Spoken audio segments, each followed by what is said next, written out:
Have you ever just sat staring at a blank screen, trying to think of what to write for this important presentation that you've got to give the next day? Well, with Canva Magic Presentations, your problem is solved, and here's how you do it.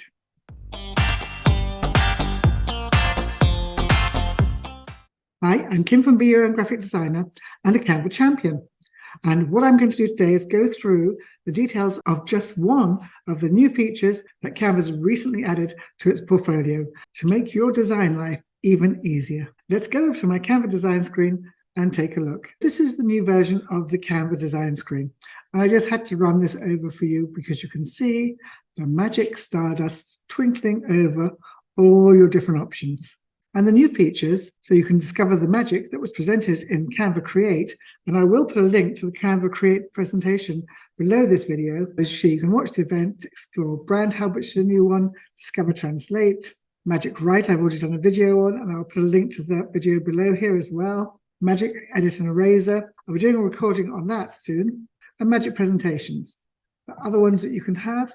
So they include Magic Design, Create Animation, Edit with Beat Symnc, Try text to image. And again, I have already done a video on text to image, so I'll put a link to that below this video too. Play with Draw, which is another feature. I have done the old version of Draw, but it has been updated, so I'll do an updated video for that. The one I'm going to try is Magic Presentation. And this is the perfect solution if you just are not quite sure where to start. But let's go ahead, and as it says, try it out. As you can see, it said to use 5 or more words to describe your presentation topic. And the more information you can give it, the more likely your final result is going to be better. And you can also see that this is still in beta, so there will be changes made as more and more people use it and give their feedback. Let me start. What I want to talk about is the psychology of color. I'm going to do it in design. It doesn't have to be design oriented. It can be about anything. And I'm going to say I'd like 10 slides. And as with Magic Write, I just need to press enter to confirm. And it's off creating my presentation. And that was really quick, although my internet seems to be moving a little slowly today because I'm going to have to change my voice sync. Let's see what it comes up with.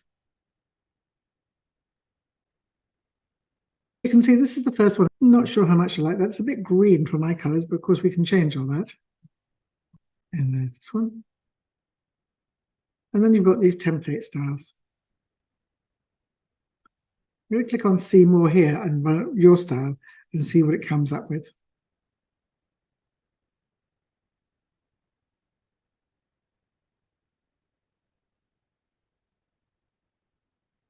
This purple one is not very purplish. For me, this is a little off in terms of where I want to be because it's got blue under the green, well, not so green.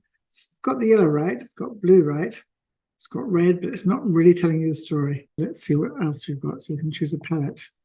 I don't like this image. Again, I'm not that convinced about this, but it does give me a starting point. I'm going to click start again and see what happens. And I actually much prefer the style it's come up with this time, because some of those photos just were not doing it for me.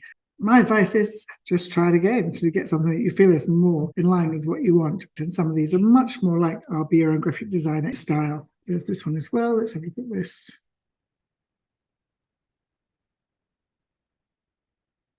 And this one's too simplistic. Let's go back to this one, which is the one I prefer, and then I can start to edit it to make it more mine. Let's go and create my presentation. And as always with Canva, you can change all the different elements you want. It's very definitely picked up my color palette, but I do want to change some of these things. So I'm going to change that color to blue. And that to me creates a slightly stronger and more in tune image. I'll move this up because I think it's a little low. Psychology is one of those words that every time I look at it, I'm not quite convinced I've spelt it correctly. And this is great, but it's just a bit too small. Now let's make this larger. It's obviously very easy to do. And it's also given it to me in an American spelling rather than English. And as I'm English, I prefer it to be correct spelling. It has spelled color correctly, but not behavior. So little things you do need to just check on what's coming through.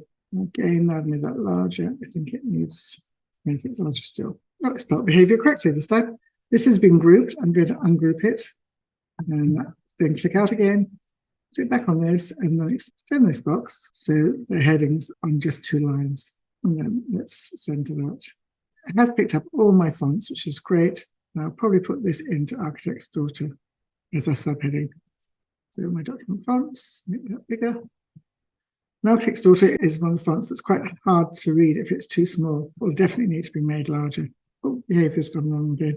I'm going to go through and make some other changes on here, and then I'll come back to you. So basically, I'm going to change these headings so that they're consistent by ungrouping them and making them a bit larger. And then I'll go and do the same with the other slides, and I'll come back to you with my changes so you can see.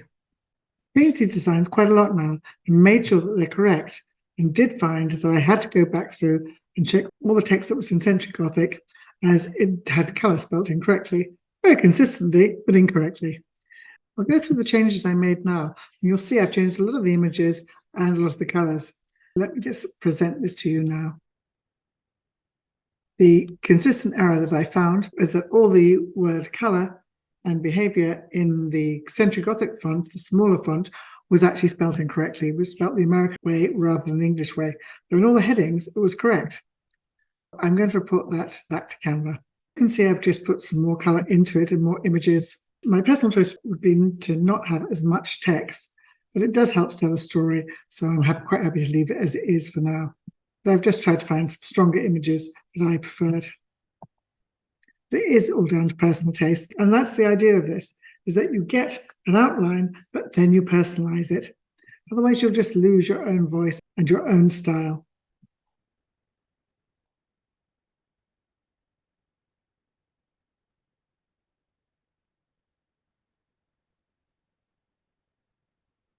That's how easy it is once you have a base design given to you by Magic Presentation.